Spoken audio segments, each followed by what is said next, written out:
Hi everyone, this is Dr. Jimenez, and this is APA Foundations. What I wanted to do was to make sure that you all had an understanding of what APA is, how do you cite your sources, why do we cite, and go through some of these fundamentals through this series of videos.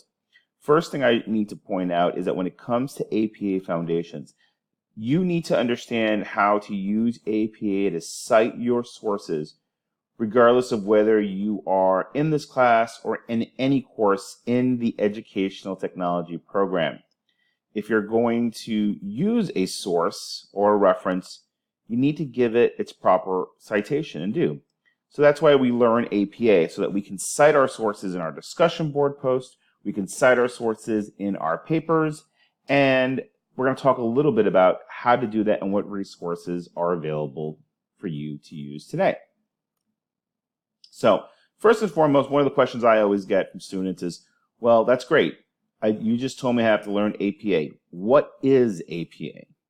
APA stands for the American Psychological Association, and they created this manuscript style that we use in the social sciences as a means of publishing papers, manuscripts, etc., but more importantly, APA provides a methodology that we can use to cite our sources. So part of the reason why we do cite is so that we can give the author who we're taking a thought, an idea, their work that we're going to borrow, we want to give them credit. We want to give them credit for the fact that they came up with that idea, and it's not just something that we came up with out of our heads, right?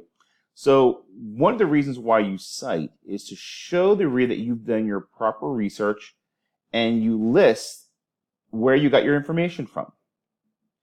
More importantly, to be a responsible scholar, which we all are and will be, it's a best practice. It is common courtesy for us to make sure that we are giving credit to other researchers and other academics to acknowledge the fact that we derived some ideas from them. So we use API to avoid that horrible word that you may have heard of many times, plagiarism. Plagiarism in and of itself is an ugly word, but one of the reasons why plagiarism happens is primarily, if you look at point number one, sometimes you say, hey, you know what, I just heard something from Clark and Mayer, or I read something from Clark and Mayer, and it's a really good sentence that describes what is e-learning. And you put that on a discussion board post.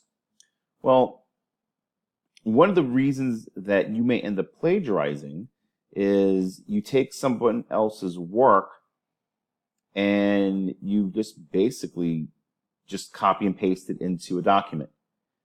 That's considered plagiarism, because if you didn't cite it, if you didn't actually say that Clark and Mayer said the following statement, and you put the proper citations, then you are plagiarizing. So one of the ways that you can plagiarize, again, as mentioned, is that you don't give credit to whoever wrote something or said something, and basically you're not giving them credit. So that's one of the reasons why we cite. Number two, this can also include using others' opinions, theories, ideas. Again, it doesn't just have to be a direct quote. I've had students who in the past will say, but I didn't copy and paste it. I reworded it, I rephrased it. Yes, but their ideas are still their own, regardless of whether you paraphrase it or not. So you still want to give them credit, and you can give them credit by giving them a citation. So whether you're taking a direct quote or you're going to borrow an idea and paraphrase it, aka reword it, you still should give it a citation so that you are not plagiarizing. Another example of plagiarism that you should be careful for is if you use any facts, statistics, any illustrative materials without really providing a source or acknowledging where it came from, unless it's for common knowledge, you're probably plagiarizing. So if you got a statistic from somewhere, if you said that 83% of students eat bananas, well, where did you get that from? Did you just pull that out of thin air? Who said that? Right? So I'm hoping you're starting to see a theme here. If you borrowed an idea from somebody, whether it's a quote, a fact, a quote-unquote statistic, any piece of information, you should cite it. When in doubt, cite it. Which brings us to the fourth point, which is using words or work of others taken from the internet without acknowledgement. This to me is a big one because I've seen a lot of people literally copy and paste things from online articles, websites, online journals, and try to pass it off as their own. That is plagiarism. Again, if you're going to borrow an idea from someone or from an author, even if it's an online source, you should give credit.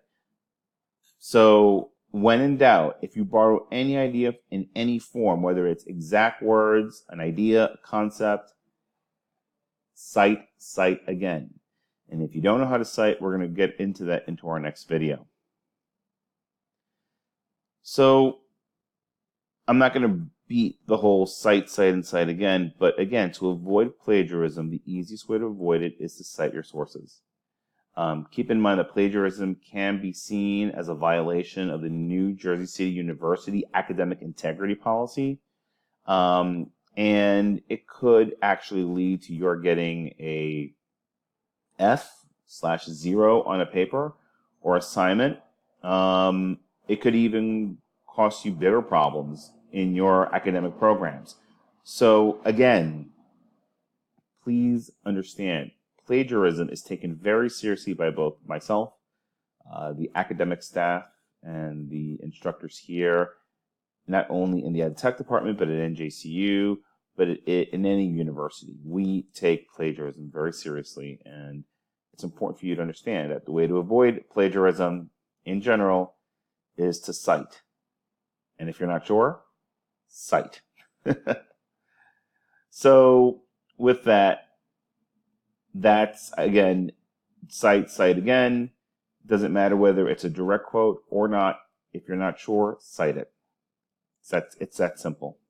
So in our next video, we're going to get into the specifics of how you would actually cite a couple of resources. And there are rules that you have to follow.